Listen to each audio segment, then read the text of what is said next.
queridos amigos, queridas amigas, mais uma vez alegria estar com vocês nesse momento do compartilhar aí, onde nós temos oportunidade de repartir um pouquinho do conhecimento bíblico e compartilhar também experiências da vida cristã, da fé que nos une, que nos identifica como povo de Deus. Nós estamos olhando no Antigo Testamento, as histórias do Antigo Testamento, e na última semana nós tivemos a oportunidade de refletir sobre o chamado de Abraão e como que ele recebeu também a promessa de Deus, enfim, como é que ele se organizou na sua jornada, na sua vida como escolhido, como abençoado por Deus. E também falamos um pouquinho sobre as provações, né? aquele fato marcante da vida do Abraão lá com Isaac. Hoje nós vamos avançando então e vamos chegando aí ao casamento de Isaac. E aí nós temos algo bem importante para nós refletirmos. Isaac então ele foi abençoado, né, com um casamento feliz. Nós vemos que Abraão toma providências nesse sentido. Nós percebemos nesse contexto que há um movimento familiar em torno, né, da preocupação aí do casamento de Isaac. E Isaac então acaba casando com a Rebeca e inicia então a sua vida com a Rebeca, trazendo continuidade ao plano de Deus de ser aquela bênção para o povo através de Abraão, né? Então nós vemos na sequência agora Isaac e depois na sequência nós vamos ver a família do Isaac, com destaque especial para o Jacó. Uma coisa que chama muita atenção nesse contexto, né, de como as coisas se harmonizaram, se você quiser conferir a história lá do casamento de Isaac, está escrito lá em Gênesis capítulo 23 e capítulo 25. Ali você vai ver que tem em todo um contexto, a gente não vai fazer a leitura disso aqui, como a gente nunca não tem feito, né? Nos últimos encontros nós conversamos um pouco sobre a história e sobre alguns elementos assim de destaque dessa história. Você vai ver que dentro desse contexto existem assim algumas reflexões que nós podemos fazer. Por exemplo, a respeito de um casamento feliz, né? O casamento de Isaac foi considerado um casamento feliz. Muitas vezes hoje nós temos coisas que ameaçam fortemente os lares e os casamentos. Ameaças por conta de situações que se alteraram dentro do nosso contexto de vida social. Né? Aqui nessa questão tem um elemento muito importante que eu creio que seja objeto da nossa reflexão também quando pensamos nas estruturações de vida familiar. O Isaac ele teve um procedimento dentro do contexto dessa história de aconselhamento familiar. O casamento de Isaac foi um assunto de família. Abraão esteve envolvido, né, o Isaac, a Rebeca, o conselheiro espiritual lá, né, que fazia parte, o orientador da vida espiritual deles também.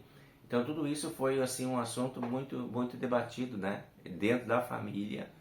E o envolvimento das pessoas e o chamado, né, desse representante de Deus também dentro da história, o Eliezer, que faz parte, né, como aquele conselheiro espiritual.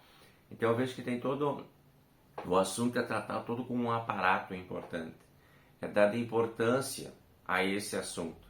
Então o casamento não é uma relação banal, né, de uma consequência natural apenas, assim, de um interesse apenas de duas pessoas. Dentro do contexto aqui, dentro do contexto bíblico, esse é um assunto de família. Constituição de família é um assunto de família. Eu acho que é importante a gente poder pensar sobre isso também, né? Quando nós hoje temos aí os nossos filhos, quando nós temos essa nova estrutura social que a gente tem, que cada um toma o seu rumo, ninguém se aconselha mais com ninguém, cada um faz a sua escolha individual e ponto. Então tudo bem, não tem problema, é uma mudança, né? É um conceito novo, é um paradigma novo que a gente tem dentro do nosso contexto social, enfim, mudou, o mundo mudou, né? Se torna um pouco mais rápido, as pessoas têm mais autonomias, não tem mais aquela história antiga, não queremos ser saudosistas, que antigamente é que era bom, mas que tinha coisas importantes, tinha, e que se perderam, sim, né? Isso a gente pode admitir. E quanto que, de repente, isso precisa ser olhado de novo, né? Quanto que isso precisa ser resgatado de novo, de a gente poder dar importância, já que nós estamos constituindo uma nova família, o jovem que está constituindo uma nova família, de ele poder conversar com o seu pai, se na sua família ele tem um bom exemplo de vida familiar, conversar com seu pai, conversar com a sua mãe, né, sobre esse passo que vai dar, sobre essa constituição familiar que está pensando em fazer, né, como que de repente esses que já têm uma vida estruturada, que já têm uma vida exemplar, que já têm uma vida bonita, uma vida organizada, que já foram pais também, então poder serem consultados, como o Isaac aqui vai e consulta seu pai e sua mãe. Envolve a família numa decisão que ele considera uma decisão importante, né? A decisão dele constituir sua própria família. E essa disponibilidade dos pais de atenderem esse chamado, de quererem se envolver nesse assunto também, de acolherem o filho ou a filha que está por dar esse passo tão importante, o passo do matrimônio, da constituição da sua família. Quem sabe a gente precisa pensar um pouco sobre isso e compartilhar um pouco mais esses assuntos, até porque é bem interessante a gente perceber que às vezes para dar o passo para fora de casa, os filhos querem dar sozinho. Eu vou fazer a minha vida, eu vou constituir a minha vida, eu vou para fora da casa, eu vou me ajuntar, ou eu vou casar, ou eu vou estabelecer uma nova relação, e vai. E tudo bem, então ele saiu de casa, deixa pai e mãe e se une a sua esposa, vai sozinho, não se aconselha com ninguém. E quando às vezes não dá certo, por vezes, né, implica numa separação, aí se volta para dentro da casa de novo. Daí o pai e a mãe têm a ver com essa história de novo. Então é importante a gente refletir um pouco sobre isso, né? Ou eu quero me desvencilhar e daí qualquer situação eu posso voltar de novo. Como é que fica essa relação? Às vezes pode parecer uma relação muito utilitária, né? Se está dando certo, deixa comigo, se der errado, eu compartilho contigo. Então me parece uma visão um pouco utilitária da vida familiar. Seria um pouco mais razoável que a gente pudesse se aconselhar ao sair de casa para constituir uma nova relação, e também seria razoável que a gente pudesse se aconselhar ao desejar voltar para casa no caso de uma relação que não deu muito certo, né?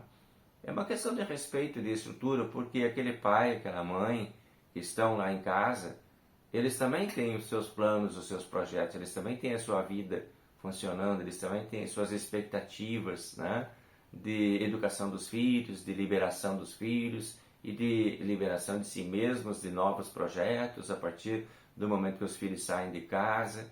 Então, esse movimento é um movimento que eu acho importante de ser considerado por parte tanto dos pais quanto dos filhos, né? E não flexibilizar isso dessa forma tão assim banal, de que tanto faz, vai e volta, vai e volta, vai e volta. E quando tem filho, daí o casamento não dá certo, pior ainda, chega e estaciona os filhos lá na casa do avô e da avó, agora cuida vocês, não é meu. E daí vem às vezes uma outra relação, e lá vem um outro filho, e lá vem mais neto, né? Então bagunça um pouco essa estrutura de vida familiar, esse projeto divino que é tão sagrado, que é a vida de uma família que se constitui, de uma família que se organiza, tá? Outra coisa interessante também nesse aspecto aí da vida aqui do Isaac com a Rebeca, são as qualificações que foram olhadas, né, dentro daquele quadro descrito lá no Gênesis. Às vezes atrativos físicos de posição social ou situação financeira são as únicas coisas que são avaliadas numa relação. E não se avalia o ser humano como ser humano, né? Apenas o aspecto externo, aquilo que a pessoa mostra, e não aquilo que a pessoa é. Aqui nós vemos que tem uma outra tonalidade, e esse olhar é um pouquinho diferente, né? A condição básica para que uma união seja feliz e dê certo é o amor de Deus entre as pessoas também. De a gente poder ter esse elemento que nos identifique dentro da nossa relação. quando a gente vai constituir uma nova relação, que a gente também tem esse olhar, né? Como que nós temos, como que nós levamos a nossa questão de espiritualidade, né? E não apenas aos aspectos externos, né? Que são assim as qualidades aparentes que as pessoas têm. Nós temos aqui o apóstolo Pedro, ele fala um pouco sobre isso no capítulo 3, né? Que não sejam só os adornos exteriores, que não sejam só os adereços, o ouro, o aparato, o vestuário, porém aquilo que está dentro do coração de cada um, que seja o motivo para estabelecer uma nova relação, né? Não vamos nos enganar, porque essas aparências externas, esses adornos, eles muitas vezes são maquiagens que escondem coisas que estão lá dentro da mente e do coração, que depois se revelam e não são suportáveis. Então é importante que a gente tenha tempo para perceber, né, no estabelecimento de uma nova relação, de um casamento, quem realmente somos, né, o que verdadeiramente somos, o que trazemos, o que acreditamos. E esse é um processo interessante aqui no casamento de Isaac. Há um olhar nesse sentido também, né, de uma identificação religiosa, de uma identificação espiritual, de um conhecimento um pouco mais profundo, de um passo a passo mais detalhado, e não apenas de interesse de consumir uma relação ou de consumar uma relação. Que às vezes nem é consumar, às vezes é mais consumir. E a relação do casamento não é uma relação de consumo. É uma relação de intimidade, sim, mas ela é de respeito, né? E é importante que, para respeitar, a gente conheça quem verdadeiramente o outro é. E isso é fruto de tempo, né? Que a gente precisa ter no conhecimento que a gente vai estabelecer com as outras pessoas. Então, esse é um elemento também interessante que a gente vê aqui nesse casamento do Isaac, né? O Isaac busca conselho dos seus pais e implora a Deus para que a sua escolha seja certa.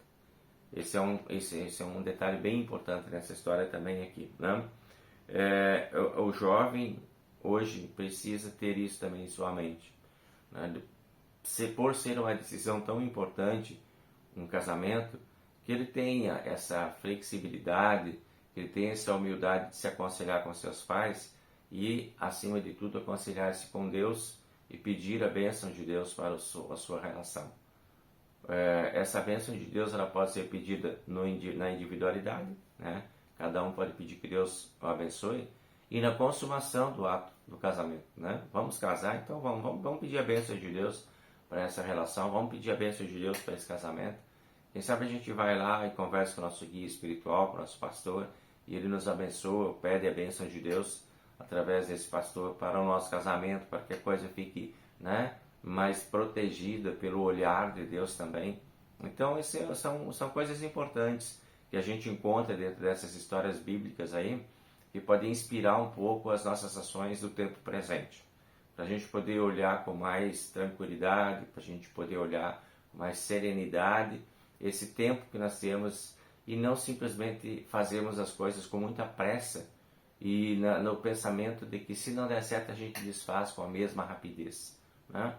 Quando pensamos, tem coisas que precisam ser pensadas com mais cuidado e precisam ser um pouco mais duradouras. A vida familiar é um projeto divino que requer de nós cuidado, requer de nós atenção, dedicação para que dê certo. É um projeto difícil de administrar. Não é um projeto tão fácil, não é um projeto banal. É um projeto divino que pode gerar para nós muita estabilidade, felicidade, bem-estar, tranquilidade, serenidade, e isso pode fazer de nós pessoas verdadeiramente felizes. Ou, se levarmos de uma forma muito inconsequente, poderíamos estar construindo verdadeiros castelos de infelicidade, de tristeza, de infelicidade, de decepção e tudo mais, por conta, às vezes, da pressa e por conta da banalidade com que nós encaramos esses processos. Então, fica aí para você pensar também no aconselhamento dos seus filhos, né? E na construção dos seus projetos de vida, na continuação da sua família, quem sabe conversar um pouco sobre isso com seus filhos, né? Tempos modernos, sim, jeito diferente de fazer, sim, estamos abertos a tudo, mas tem coisas que são importantes e sagradas. das quais nós não podíamos abrir mão tão facilmente, tão rapidamente assim. Então fica aí para você pensar, para você refletir e compartilhar com as pessoas com quem você se relaciona. Deus abençoe a sua vida familiar, Deus abençoe seus projetos de vida, Deus abençoe seus filhos, Deus abençoe seus pais, e isso que é tão sagrado e tão importante para todos nós. Que o Senhor nos abençoe e nos guarde, que o Senhor faça resplandecer o seu rosto sobre nós e tenha misericórdia de nós. Que o Senhor sobre nós levante o seu rosto e nos dê a paz. Amém. Até a próxima quarta. A gente se vê por aí. Tchau, tchau.